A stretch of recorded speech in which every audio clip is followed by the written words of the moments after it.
Break के बाद एक बार फिर से रुक करेंगे यूपी बुलेटिन की ओर, जिसमें बात होगी मुरादाबाद की, जहां पूर्व ब्लॉक प्रमुख सैयद मुजाहिद अली के आवास पर ईद मिलन समारोह का आयोजन किया गया। साथ ही बात होगी गाजियाबाद की, जहां कुटू काटा खाना एक परिवार के लिए मुसीबत बन गया। ऐसी तमाम खबरों पर विस्तार से डालेंगे नजर। मुरादाबाद के ठाकुरद्वारा क्षेत्र के ग्राम सैयदपुरा में पूर्व ब्लॉक प्रमुख सैयद मुजाहिद अली और उनके भाई सावेज अली द्वारा ईद उल फितर मिलन समारोह बड़े ही धूमधाम और हर्षोल्लास के साथ आयोजित किया गया, जिसमें दूर दराज से आए ग्राम प्रधानों, गणमान्य लोगों और सैकड़ों ग्रामीणों ने भाग लिया। इस अवसर पर लोगों ने एक दूसरे को गले लगाकर ईद की मुबारकबाद दी और आपसी भाईचारे, अमन, शांति व प्रेम बनाए रखने की दुआ की।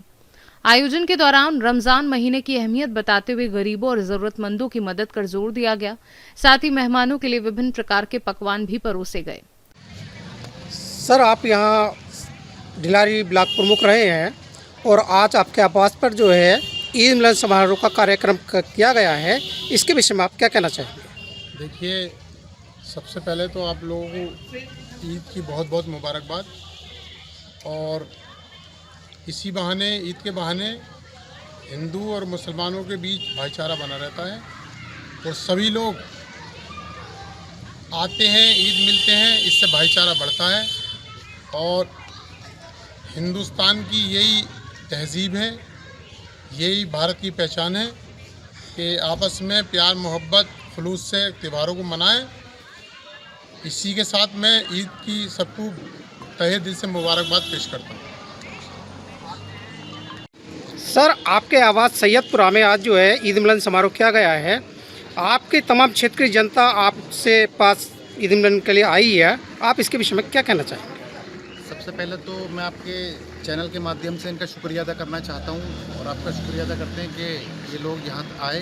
ये प्यार मोहब्बत का पैगाम होता है, ईद का जो त्यौहार होता है प्यार मोहब्बत का पैगाम होता है और इससे जो है भाईचारा बढ़ता है।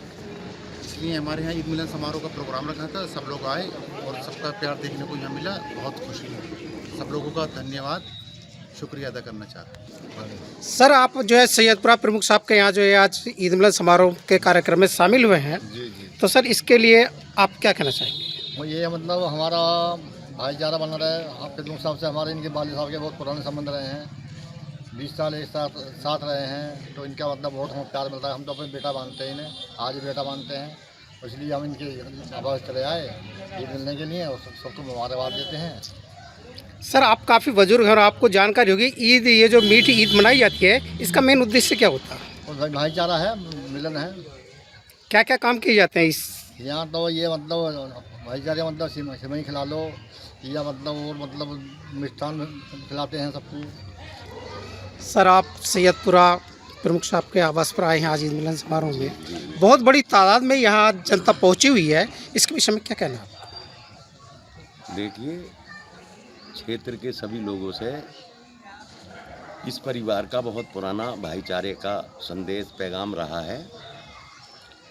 उसी सिलसिले में जो है लोग, इनके वालिद मोहतरम से भी बहुत लोग जुड़े हुए हैं और मुझे भी वो अपनी औलाद की तरह मानते थे।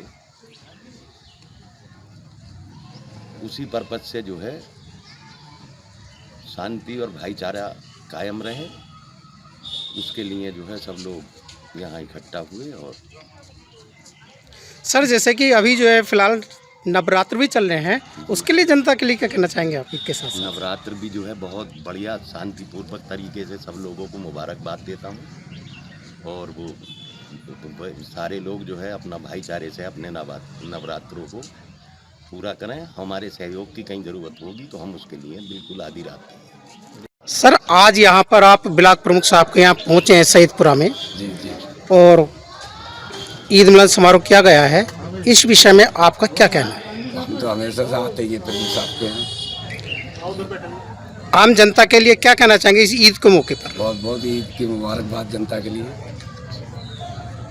और कुछ कहना चाहेंगे? और क्या कहना चाहे, बस यही है। और क्या, अपना ईद की बहुत बहुत मुबारकबाद है। क्षेत्र में सबको पूरे क्षेत्र में भाईचारा बना रहे। मुरादाबाद से सी न्यूज़ संवाददाता देशरतन सिंह चौहान की रिपोर्ट। चिकित्सा शिक्षा विभाग के नियंत्रणाधीन मेडिकल कॉलेजों संस्थानों के लिए उत्तर प्रदेश लोक सेवा आयोग प्रयागराज से नवचयनित नर्सिंग अधिकारियों के औपबंधिक नियुक्ति पत्र मुख्यमंत्री द्वारा लखनऊ में प्रदान किए गए। एसएन मेडिकल कॉलेज आगरा के लिए यूपी पब्लिक सर्विस कमीशन द्वारा 202 अभ्यर्थियों का चयन किया गया, जिन्हें कॉलेज स्तर पर लेक्चर थिएटर 4 में आयोजित कार्यक्रम में उत्तर प्रदेश सरकार के उच्च शिक्षा मंत्री एवं आगरा दक्षिण के विधायक योगेंद्र उपाध्याय, आगरा उत्तर के विधायक पुरुषोत्तम खंडेलवाल तथा विधायक डॉक्टर जीएस धर्मेश द्वारा नियुक्ति पत्र वितरित किए गए। कार्यक्रम में डॉक्टर प्रशांत गुप्ता प्रधानाचार्य, डॉक्टर टीपी सिंह उप प्रधानाचार्य, डॉक्टर ब्रजेश शर्मा प्रमुख अधीक्षक, डॉक्टर जीवी सिंह मुख्य चिकित्सा अधीक्षक एवं विभागाध्यक्ष उपस्थित रहे, जबकि संचालन डॉक्टर दिव्या श्रीवास्तव आचार्य एवं विभागाध्यक्ष फिजियोलॉजी विभाग तथा डॉक्टर नीतू चौहान विभागाध्यक्ष रक्त केंद्र द्वारा किया गया। आज पूरे प्रदेश में लगभग 1200 से अधिक छात्र छात्राओं को नियुक्ति पत्र मिले हैं नर्सिंग ऑफिसर्स के पद पर, जिसमें 1100 से ऊपर छात्राएं हैं। आज नारी सशक्तिकरण का इससे बड़ा उदाहरण कोई हो नहीं सकता और बेरोजगार लोगों को रोजगार देने का इससे बड़ा उदाहरण कोई हो नहीं सकता। और इसमें भी शुचितापूर्ण पारदर्शितापूर्ण जो हुआ है, कोई भी छात्र ये नहीं कह रहा कि मेरे को कोई सुविधा शुल्क देना पड़ा हो या कोई रिश्वत देनी पड़ी हो, सीधे सीधे जो काबिल था उसको हुआ है। इसके लिए हमारे योगी जी बधाई के पात्र हैं। मोदी जी का नेतृत्व इस बात को प्रेरित करता है कि इस देश को यदि ये बदलना है तो युवाओं को बदलना होगा। ये इनके जो पदनाम का भी एक सम्मान मिला है, पदनाम भी बदला है और इनको नियुक्ति पत्र मिला है, इन सबको मैं आपके माध्यम से बधाई भी दूंगा। और जो नया कलेवर का उत्तर प्रदेश में आ रहा है, ये भी सबकी जिम्मेदारी है, उसको हम आगे ले जाएं। आज हमारे यहाँ पर जो चिकित्सा शिक्षा विभाग द्वारा 1128 जो टोटल सिलेक्शन हुआ, उसमें आगरा मेडिकल कॉलेज हेतु 202 नर्सिंग ऑफिसर्स को हमारे मेडिकल कॉलेज में नियुक्ति प्रदान की गई।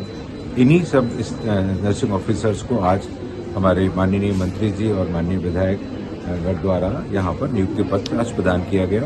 और कई सारे लगभग मैं मानता हूँ कि 300 के आसपास नियुक्ति पत्र माननीय मुख्यमंत्री द्वारा लखनऊ प्रदान किए गए, जिससे का कार्यक्रम आज आगरा में रहा है। ऐसा ही कार्यक्रम और भी मेडिकल कॉलेजेस में रहा है जहाँ नियुक्ति पत्र इनके आने से अब चिकित्सा सेवाएं कितनी और बेहतर होंगी। चिकित्सा सेवाएं अब ये समझिए कि करीबन जितना स्टाफ हमारे पास आज 400 है, 200 की बढ़ोतरी होती है, तो आप ये समझ सकते हैं कि लगभग 1/3 स्ट्रेंथ में बढ़ोतरी हुई है। तो एक्सपोनेंशियल हमें फायदा मिलेगा हमारी जो स्वास्थ्य सेवाएं, स्पेशली हमारा जो सुपर स्पेशलिटी ब्लॉक है, क्योंकि आप सभी देख रहे हैं कि वहाँ पर लगातार सुविधाओं में बढ़ोतरी होती जा रही है। आगरा से सी न्यूज संवाददाता अनुज उपाध्याय की रिपोर्ट।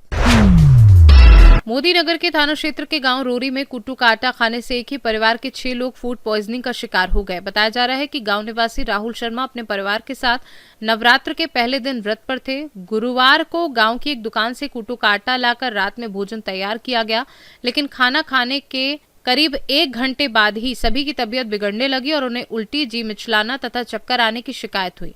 हालत बिगड़ने पर राहुल शर्मा ने पड़ोसियों को सूचना दी, जिसके बाद पहले स्थानीय डॉक्टर को बुलाया गया, लेकिन सुधार न होने पर सभी को मोदी नगर के एक निजी अस्पताल में भर्ती कराया गया। डॉक्टरों की देखरेख में इलाज के बाद शुक्रवार रात सभी को अस्पताल से छुट्टी दे दी गई और फिलहाल सभी की हालत सामान्य बताई जा रही है। प्रशासन के अनुसार कुट्टू का आटा खाने से परिवार के लोग बीमार हुए हैं तथा मामले की जांच के लिए खाद्य विभाग की टीम को गांव भेजा जा रहा है और आटे के सैंपल लेकर जांच की जाएगी। गाजियाबाद से सी न्यूज संवाददाता राजेंद्र चौधरी की रिपोर्ट। टीईटी अनिवार्यता के विरोध में यूटा प्रदेश अध्यक्ष राजेंद्र सिंह राठौर के आह्वान पर जनपद ललितपुर में व्यापक प्रदर्शन आयोजित किया गया। विरोध कार्यक्रम की शुरुआत तुवन चौराहा स्थित बेटी बचाओ बेटी पढ़ाओ प्रतिमा स्थल से हुई, जहां बड़ी संख्या में शिक्षक एवं शिक्षिकाएं एकत्रित हुए। कार्यक्रम का नेतृत्व यूटा जिलाध्यक्ष पीयूष अनिल राठौर एवं जिला संयोजक सतीश रठानिया ने संयुक्त रूप से किया।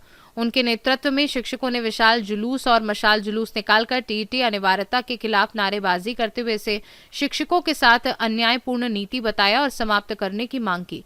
इस प्रदर्शन में जिले के विभिन्न क्षेत्रों से आए शिक्षकों और शिक्षिकाओं ने उत्साहपूर्वक भाग लिया, जिनके हाथों में तख्तियां और बैनर थे जिन पर विरोध के संदेश लिखे थे। प्रदर्शन के दौरान वक्ताओं ने कहा कि टीईटी को अनिवार्य बनाना कई योग्य शिक्षिकाओं के लिए शिक्षकों के लिए बाधा है और इससे उनके रोजगार के अवसर प्रभावित हो रहे हैं। इसलिए सरकार से इस नीति पर पुनर्विचार करने की अपील की गई।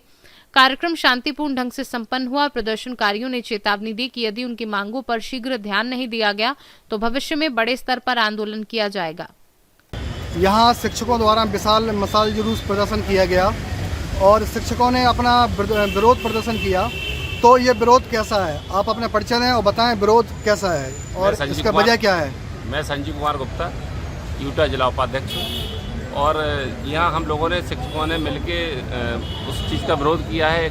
माननीय सुप्रीम कोर्ट द्वारा जो टेट के संबंध में जो आदेश जारी किए गए हैं कि मतलब सभी शिक्षकों को मतलब जो टेट पास नहीं है उनको टेट पास होना अनिवार्य है।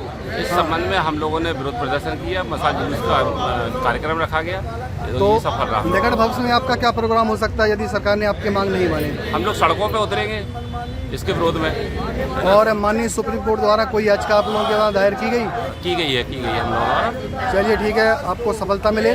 ठीक, मानसिकता खराब हो रही है, हमारा परिवार बच्चों का भविष्य खराब हो रहा है, मेरा पूरा परिवार पीड़ित हो रहा है। ये कैसी न्यायपालिका है देश की? न्यायपालिका देश के लिए बनती है कि हमारे कानूनों की रक्षा करे। हमारे देश में कौन सी सरकार कैसे नियम लागू कर रही है, तो इस पर हमारी न्यायपालिका को विचार करना चाहिए। लेकिन क्या हमारी न्यायपालिका भी आके बंद की है? तो इस विरोध में मैं चाह रही हूँ कि हमारी सुप्रीम कोर्ट, हमारी राज्य की सरकार और हमारी केंद्रीय सरकार हम शिक्षकों को शोषण करना बंद करे, अन्यथा विरोध बहुत आगे बढ़ेगा और देश में हिंसा की स्थिति बन जाएगी। इसलिए हमारा अनुरोध है माननीय सरकार से, सुप्रीम कोर्ट से कि इस कानून को वापस ले। जैसा कि जानकारी हुई है कि मध्य प्रदेश ने विभागीय टीटी का प्रस्ताव रखा हुआ है कि हम अपने राज्य में विभागीय टीटी करवाएंगे, तो क्या आप इस बात से सहमत हैं? आप लोग भी चाहते हैं कि उत्तर प्रदेश में अपना विभागीय टेट हो? आप पहले अपना परिचय दीजिए। मेरा नाम प्रमोद तिवारी है और मैं यूटा जिला महामंत्री हूँ। और मध्य प्रदेश सरकार ने अगर ये पहल रखा है कि भाई योग्यता ही हासिल करवानी है तो हम उसके पक्ष में हैं।